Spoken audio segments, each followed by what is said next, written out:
يا هلا وسهلا فيكم. راح اشرح لكم لعبة عكاز الدور السابع بطريقة مبسطة جدا، وانا الصراحة يعني مركز على هالعكاز بشكل كبير، لانها يعني تصير من كل صوب، تصير من الاطراف من الوسط، ما لها شكل محدد. وانا واثق بانك اذا اتقنت او بديت تاخذ العاب عكاز الدور السابع راح تحس بأنك وصلت مرحلة جديدة في الدعم. شوفوا معي شوفوا معي هاللعبة مثلا.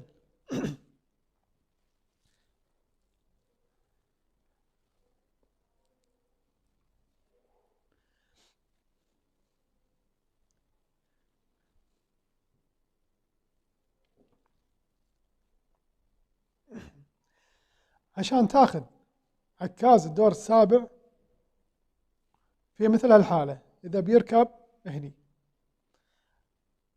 غالبا، أو يعني دامة عكاز الدور السابع تحتاج إلى 3 كشات، تحتاج إلى 3 كشات، وبعض الأحيان تحتاج إلى 4 كشات. إنزين، متى تحتاج إلى 3 كشات؟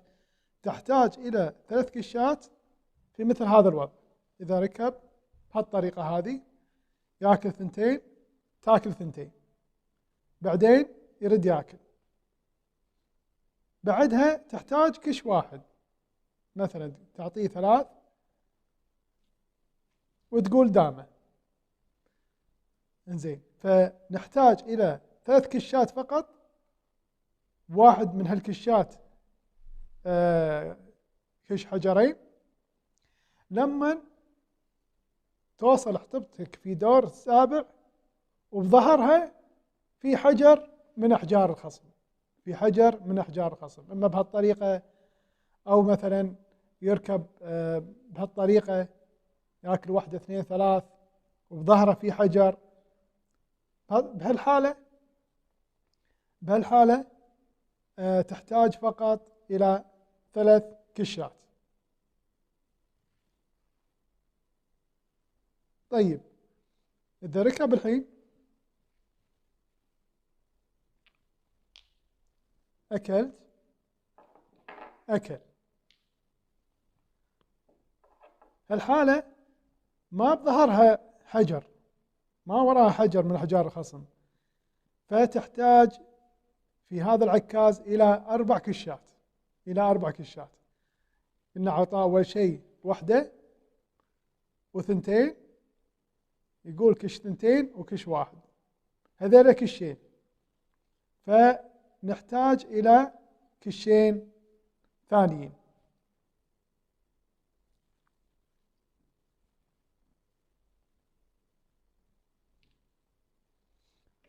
هذول هما اطلعوا كشين آخرين، هذا كش حجرين وكش حجر، 4 كشات. يقول دامه ياكل وتركب.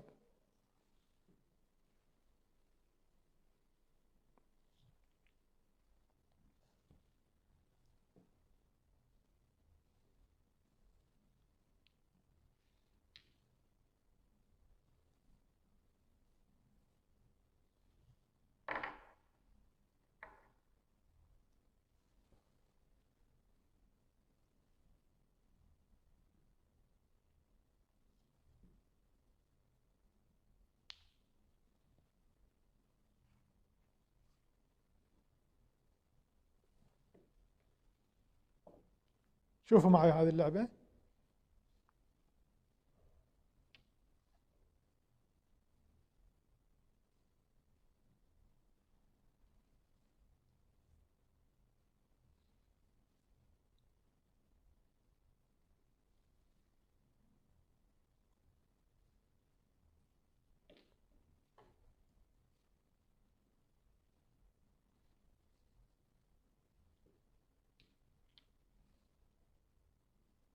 زين، إذا بيركب هني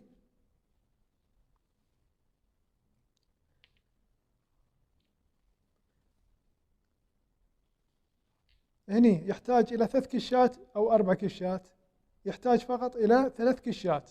ليش؟ لأن في حجر، لو يقول دامه في حجر من أحجار الخصم بظهره نفس اللاين. انزين، أخذ هو الحين سوى كشين.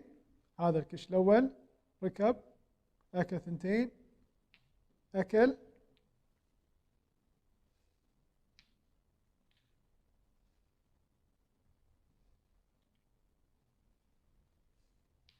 أكل. طبعا هذه دامة سوى له كش، وين ما يطب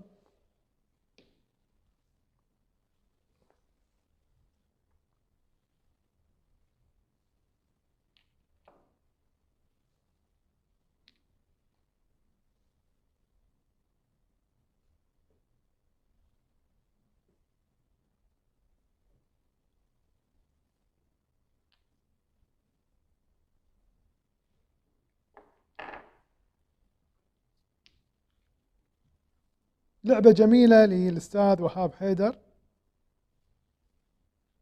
وأركابها مخفية.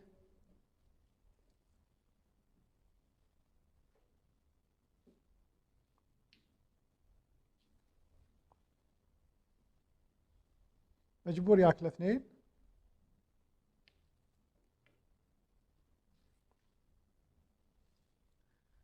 ياكل ثلاث.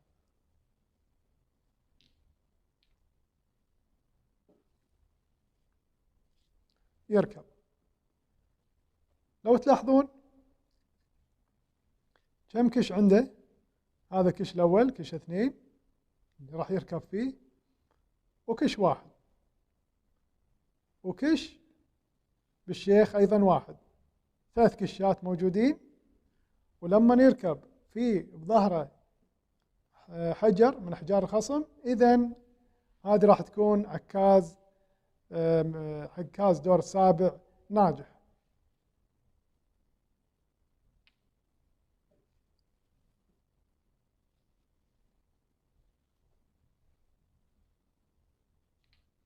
يقول دامه.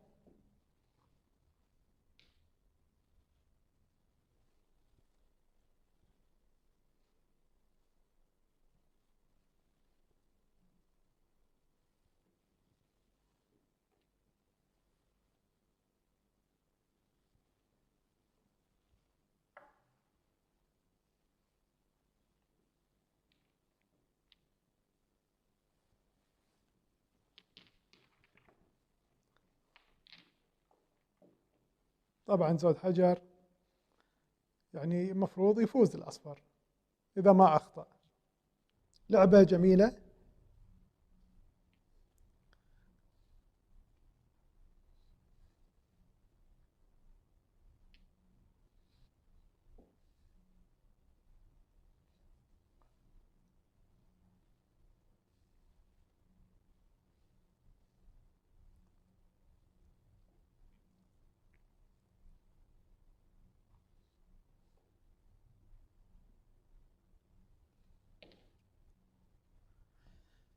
الحين في هذا كش واحد، كش اثنين، هذا الكش الثالث، كش حجرين. يركب.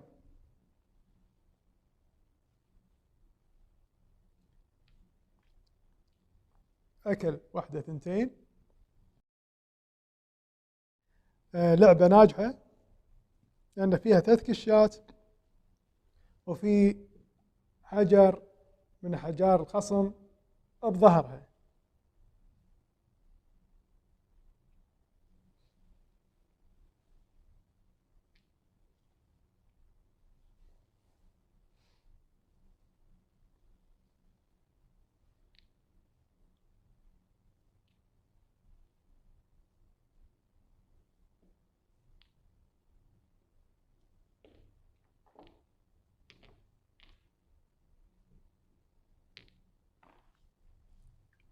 أيضا من اللعبات الجميلة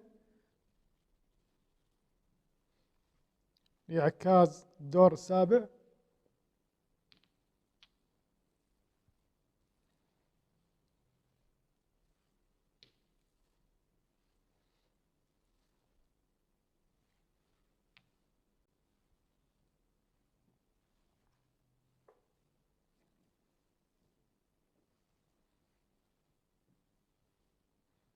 وين ما ياكل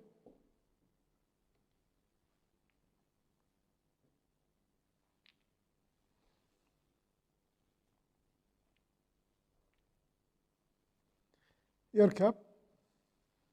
يحتاج بهالحالة 3 كشات، لأن لما يطب هني الدور السابع في بظهره حجر من أحجار الخصم. هذا الكش الأول ياكل فيه. هذا الكش الثاني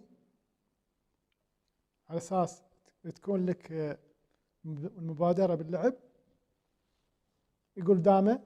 هذا الكش الثالث.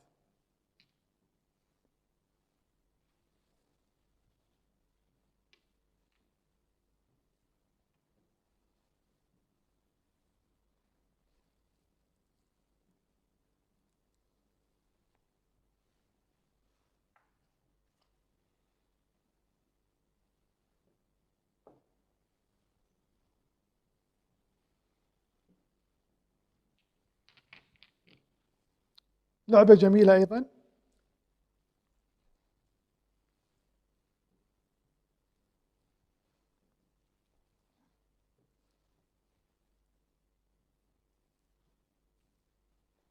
سواله ركب هني الكش.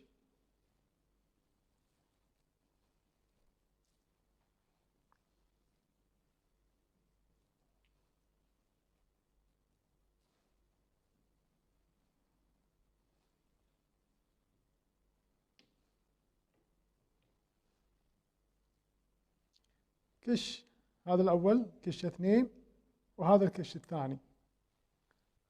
يركب بالكش الأول.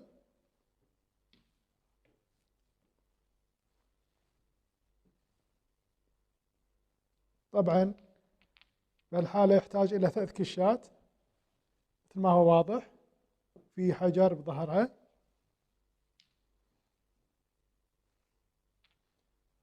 أخذ هو ركب في كشين، يحتاج إلى كش ثالث. هذا هو الكش الثالث. يقول في دامه، عفوا ياكل، يقول دامه. وين ما يطب، طب هني طب هني، راح ياخذ شيخه.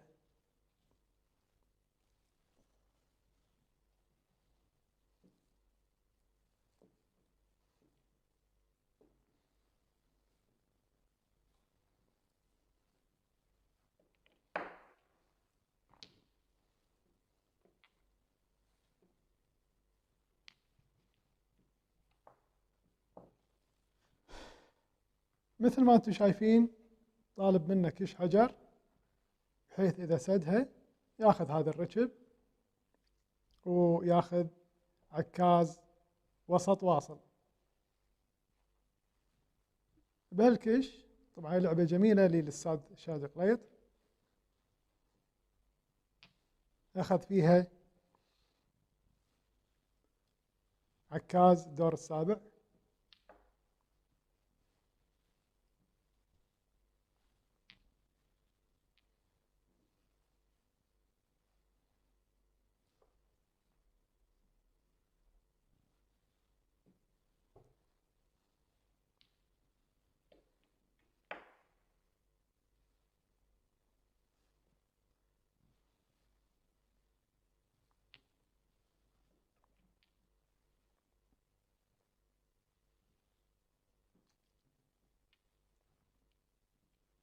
صار عنده كش اثنين وكش واحد.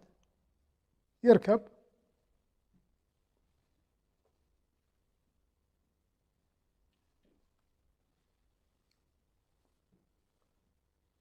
طبعا بظهره حجر، يحتاج إلى 3 كشات.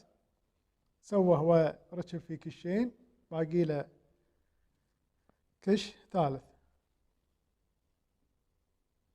وهذا هو الكش الثالث، هذا شيخه. هذا الكش الثالث. يقول دامه. نفرض طب هني،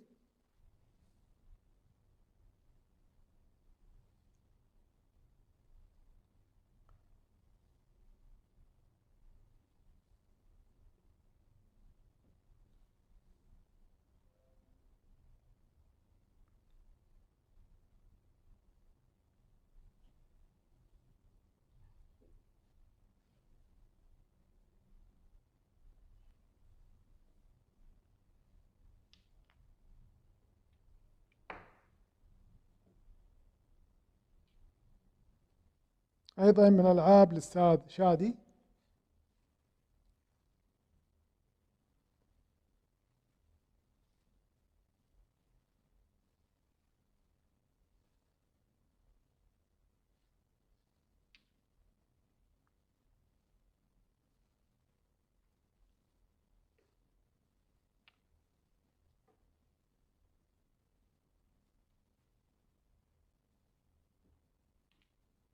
واضح أنه راح يركب على الثنتين، وما دام إذا يركب على الثنتين راح يطب هني، وبظهره في أحجار من أحجار الخصم، فيحتاج إلى 3 كشات.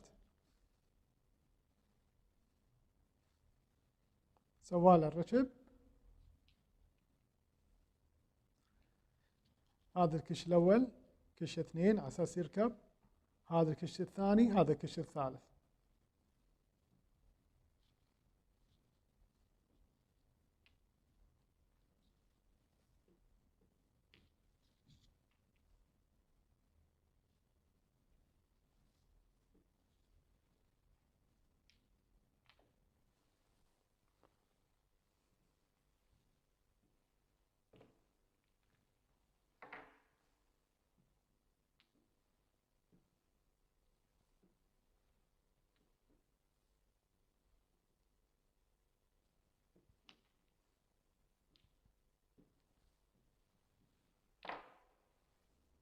من اللعبات الجميلة جدا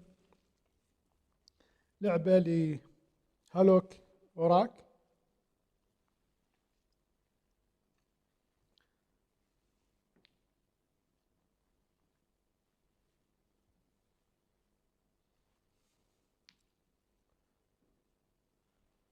شوفوا معي هالنقلة.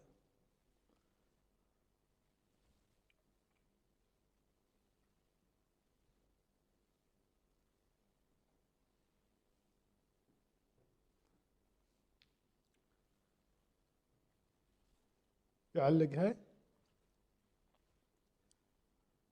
ياكل 2، ما ياكل بهالحجر، ياكل هني.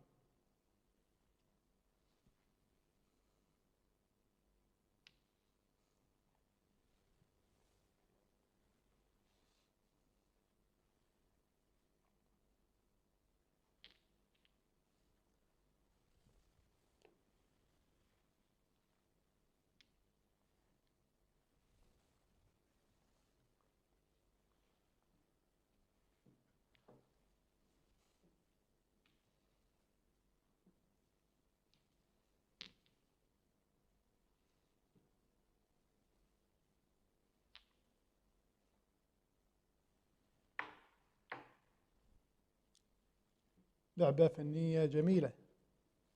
وصلنا إخواني إلى نهاية المقطع، نلقاكم بإذن الله في دامات العكاز على الدامة. في أمان الله.